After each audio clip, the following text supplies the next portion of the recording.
Doctor Manmohan Singh.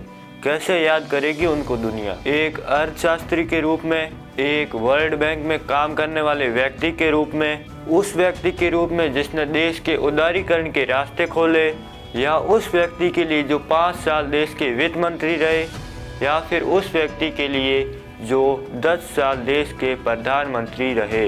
ये भारत के उन चुनिंदा पॉलिटिक्स में से है जिन्होंने अपनी साफ छवि की वजह से विपक्ष में भी काफ़ी रेस्पेक्ट कमाई। डॉक्टर सिंह ने 26 दिसंबर की रात को एम्स दिल्ली में अपनी आखिरी सांस ली और 93 वर्ष की उम्र में इस देश को अलविदा कह गए। आज की इस वीडियो में हम डॉक्टर मनमोहन सिंह की कंप्लीट बायोग्राफी के बारे में जानने की कोशिश करेंगे कि किस तरह से वो एक आम परिवार से निकलकर देश के प्रधानमंत्री बने। इंडिया के 13वें प्राइम मिनिस्टर मनमोहन सिंह का जन्म 26 सितंबर 1932 को गुलाम भारत के पंजाब के सखमाल डिस्ट्रिक्ट में हुआ था। इनके पिता का नाम गुरुमुख सिंह था, वहीं इनकी मां का नाम अमृत कौर था, जिन्हें मनमोहन सिंह ने अपनी टीनेज में ही खो दिया था, जिसकी वजह से उनका पालन पोषण उनकी दादी के संरक्षण में हुआ। बचपन से ही मनमोहन सिंह काफी तेज दिमाग के थे और उनका पढ़ने में बहुत मन लगता था, जिसकी वजह से वो अपने क्लास के टॉपर बन के भी आगे आए। आज़ादी के समय पार्टीशन की वजह से उनकी फैमिली अमृतसर आकर शिफ्ट हो गई, जहां उन्होंने अमृतसर के हिंदू कॉलेज में एडमिशन ले लिया। फिर उन्होंने होशियारपुर में स्थित पंजाब यूनिवर्सिटी में एडमिशन लिया, जहां से अपनी बैचलर की डिग्री कंप्लीट करने के बाद उन्होंने इकोनॉमिक्स में मास्टर की डिग्री हासिल की और उसके बाद अपनी आगे की पढ़ाई के लिए वो यूके चले गए। वहां से वापस आने के बाद उन्हें पंजाब यूनिवर्सिटी में इकोनॉमिक्स के सीनियर लेक्चरर के रूप में नियुक्त किया गया, जहां पर उन्होंने 2 साल तक सीनियर लेक्चरर के रूप में ही काम किया और फिर 1963 में उन्होंने एक प्रोफेसर के रूप में काम करना शुरू किया। प्रोफेसर के रूप में काम करने के बाद मनमोहन सिंह ने यूनाइटेड नेशन के लिए एक डिवीजन के रूप में काम करने का फैसला लिया और इसी में काम करने के लिए मनमोहन सिंह को एक बार फिर भारत छोड़ना पड़ा। यूनाइटेड नेशन में 3 साल काम करने के बाद मनमोहन सिंह वापस इंडिया आ गए और वापस आने के बाद उन्हें मिनिस्टर ऑफ फॉरेन ट्रेड के एडवाइजर के रूप में अपॉइंट किया गया।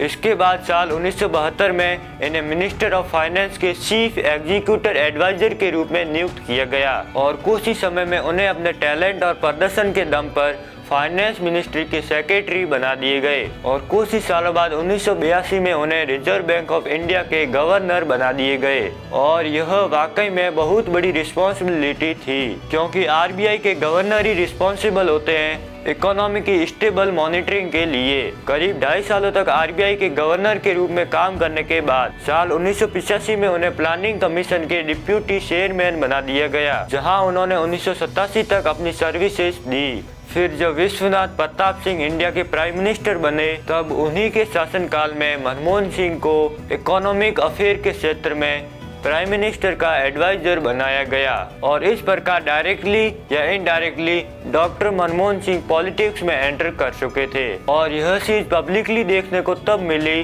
जब जून 1991 में भारत के तत्कालीन प्रधानमंत्री पीवी नरसिम्हा राव ने मनमोहन सिंह को अपनी टीम का मेंबर बनाते हुए फाइनेंस मिनिस्ट्री की जिम्मेदारी दी और इस तरीके से मनमोहन सिंह को सरकार के कैबिनेट में जगह मिली। और साल 1990 में देश की इकोनॉमिक कंडीशन इस स्थिति में थी कि भारत अपने इंटरनेशनल कमिटमेंट फुलफिल नहीं कर पा रहा था और संकट से निपटने के लिए लोन लेने के लिए सोना गिरवी रखने के अपमानजनक उपाय का सहारा लेना पड़ रहा था। तो इंडियन इकोनॉमी की यह स्थिति स्वतंत्र भारत के आर्थिक इतिहास में एक निर्णायक समय था। खैर, अपने कार्यकाल के दौरान मनमोहन सिंह को कुछ कंट्रोवर्शियल मुद्दों के लिए काफी क्रिटिसाइज भी किया गया, क्योंकि इन्हीं के कार्यकाल के दौरान 1992 का इंडियन स्टॉक मार्केट स्कैम भी हुआ था, जिसे स्कैम 1992 जैसी वेब सीरीज के जरिए देखा जा सकता है। लेकिन इसी बीच आर्थिक सुधारों के व्यापक नीतियों के निर्धारण में उनकी भूमिका को खूब सराहा जाता है, क्योंकि इसी बीच न सिर्फ मनमोहन सिंह ने वित्त मंत्री के रूप में अच्छा काम किया, बल्कि उन्होंने भारत की उस आर्थिक स्थिति को सुधारा जिसकी वजह से भारत की आर्थिक अर्थव्यवस्था जर्मरा भी सकती थी। फिर 1999 में उन्होंने साउथ दिल्ली से लोकसभा का इलेक्शन भी लड़ा था, पर अफसोस वो अपनी सीट नहीं बचा सके। खैर इसी बीच भारतीय राजनीति व्यवस्था में काफी उथल पुथल हुई और साल 2004 में लोकसभा चुनाव के लिए मनमोहन सिंह को कांग्रेस के पीएम उम्मीदवार के लिए नियुक्त किया गया। भले ही मनमोहन सिंह आज तक लोकसभा सीट नहीं जीत पाए हो, लेकिन फिर भी जनता का काफी अच्छा समर्थन रहा था मनमोहन सिंह के लिए, क्योंकि उन्हें भ्रष्टाचार के अछूते एक स्वस्थ राजनेता के रूप में देखा गया था। और शायद इसी वजह से 2004 में लोकसभा इलेक्शन में कांग्रेस को जनता का भरपूर समर्थन मिला और 22 मई 2004 को मनमोहन सिंह ने भारत के प्रधानमंत्री के रूप में शपथ ग्रहण की और कारोबार संभालते ही मनमोहन सिंह की सरकार ने हेल्थ केयर पर काम करना शुरू किया और 2005 में हेल्थ मिशन लॉन्च करा, जिसका पर्पज रूरल एरिया में हेल्थ नीड को फुलफिल करना था। इसके अलावा उन्होंने एजुकेशन पर भी खूब फोकस करा और उसी साल उन्होंने मनरेगा की भी शुरुआत करी। एक ऐसा एक्ट आया जिन्होंने सरकार और जनता के रिश्ते को बदला।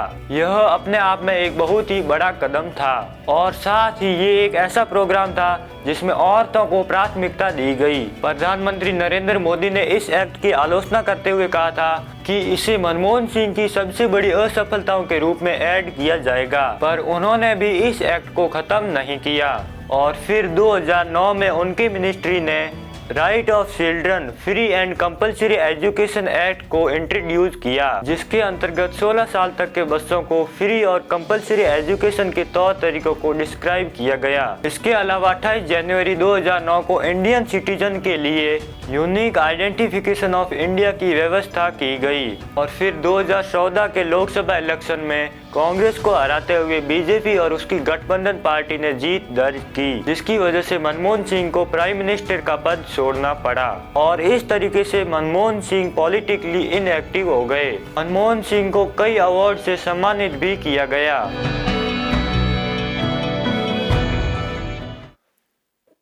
और फिर 26 दिसंबर 2024 मनमोहन सिंह इस देश को अलविदा कह गए।